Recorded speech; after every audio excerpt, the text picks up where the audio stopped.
Power and sample size. Are you familiar with the terms power and sample size in the world of research and statistics? If not, don't worry, we're here to break it down for you. Power and sample size are fundamental concepts that play a crucial role in ensuring the accuracy and reliability of your research findings. So, let's dive right in. You're conducting a study to determine the effectiveness of a new medication. To do so, you'll need a group of people to test it on. This is your sample size. The larger the sample size, the more participants you have, and the more likely it is that your results will be accurate and representative of the population. But how do you know if your sample size is large enough? That's where power comes in. Power is the probability that your study will detect a true effect if it exists. In simpler terms, it's the likelihood that you'll find significant results if there's genuinely a difference between the groups you're studying. Generally, a study with a power of 0.8 or 80% is considered satisfactory, meaning there's an 80% chance of finding a real effect if it's present.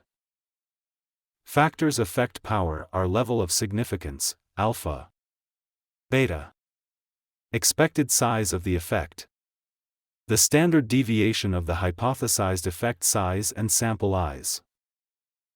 The probability of making a type 1 error is known as alpha.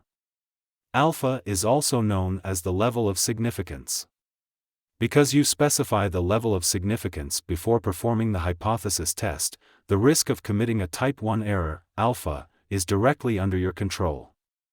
The most common alpha value are 0.01, 0.05, and 0.10, and researchers traditionally select a value of 0.05 or smaller. The probability of making a type 2 error is known as beta. Then the probability of rejecting a false null hypothesis is 1 minus beta, which is called the power of the test. The probabilities of the two types of errors have an inverse relationship. When you decrease alpha, you always increase beta and power decreases. For example, for a fixed sample size of 30 and delta of 0.4, as the level of significance, alpha increase from 0.01 to 0.05, the beta reduces and the power increases from 45% to 71%. The power depends on the size of the effect as well. Size of the effect is the difference between the true and the hypothesized population parameter. We also can define effect size as an expected difference between groups, which is the difference between the true and the hypothesized population parameter, how small the effect can be and still be of substantive interest, or the expected size of the effect. As the size of the effect increases, the probability of a type 2 error decreases and power increases. For example, for a fixed sample size of 50, as the size of the effect increases from 0.2 to 0.4, the probability of a type 2 error decreases and power increases from 41% to 88%. Next is standard deviation. When the standard deviation is smaller, the power increases and smaller differences can be detected. Last but not least is sample size. Sample size is the number of individual samples or observations in any statistical setting used in survey or experiment. Choice of sample size is a critical determination for a project.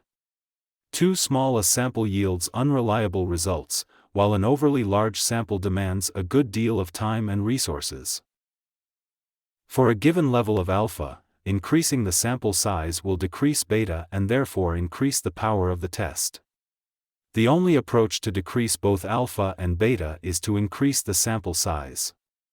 For example, for a fixed level of alpha equals 0.05 and delta of 0.3, increasing the sample size from 40 to 100 will increase the power from 60% to 91%.